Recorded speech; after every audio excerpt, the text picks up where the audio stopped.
ரொம்ப ஆவிக்குரியவர்கள்லாம் நீங்கள் பாட்டு பாடுறதுக்கெல்லாம் வரமாட்டாங்க, முன்னால் ஜபத்துக்கெல்லாம் வரமாட்டாங்க. மெசேஜ் 12 மணிலேருந்து 1 மணினா 12 மணிக்கு கரெக்டாக நுழைவாங்க. அவங்க வந்து மெசேஜை மட்டும் கேட்டு போவாங்க. மெட்ராஸ் கிறிஸ்தவர்கள் அவர்கள், விசேஷமானவர்கள். அவர்களுக்கு வேறு எதுவும் தேவையில்லை, உங்கள் ஜபமும் தேவையில்லை, உங்கள் பாட்டும் தேவையில்லை, உங்கள் ஆராதனையும் தேவையில்லை. நீங்கள் அது வரைக்கும் லொட்டு லொட்டு லொட்டுன்னு ட்ரம் அடிச்சுட்டு தட்டிக்கிட்டு ஏதோ ஒரு பாட்டை ஒருத்தராக வருவாங்க, முள்ளமாக பாடிக்கிட்டு கிடக்கணும், இவங்களுக்காக வெயிட் பண்ணணும். அப்புறம் 12 மணிக்கு பிரசங்கம் பண்ணும்போது பார்த்திங்கன்னா திடீர்னு ஃபுல்லாகிடும்.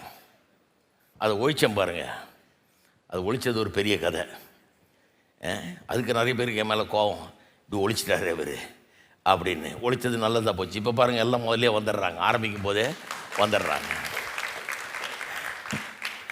அது முற்றிலும் ஜனங்களை குறை சொல்ல முடியாது. ஏன்னா இந்த முதலேருந்து ஆரம்பித்து பிரசங்கம் வரைக்கும் அறுன்னு அறுக்கிறாங்க சில நேரம்.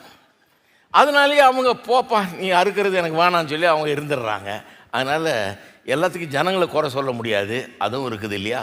ஃபேராக சொல்லணும். நான் சில நேரத்தில் நாங்களும் பல தப்புகளை பண்ணியிருக்கிறோம். அதனால தான் ஜனங்க அந்த பகுதிக்கு வராமல் விட்டாங்க. முக்கியமாக நினைக்காம, சரி நீ பிரசங்கம் பண்ணும்போது வர, சும்மா ஏதோ கதை பேசின்னு இருக்கிறது முன்னால்.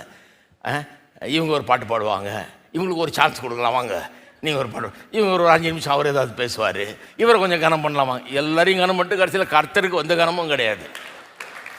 அவரை அம்போன்னு விட்டுறது. அவர் காத்துட்டு எப்படா என் வசனத்தை பேச போகிற, நீ எப்போ நீ பைபிளை திறக்க போகிற, எப்போ பிரசங்கம் பண்ண போகிறன்னு காத்துருக்கா. அவரை கண்டுக்கிறதே கிடையாது, அவரை பற்றி எந்த கேரும் கிடையாது. பாருங்க, இவங்க பிஸியாக போவாங்க வருவாங்க, நடுவில் வருவார் ஒருத்தர், நடுவில் அப்படியே எழுந்து போயிடுவார் ஒருத்தர்.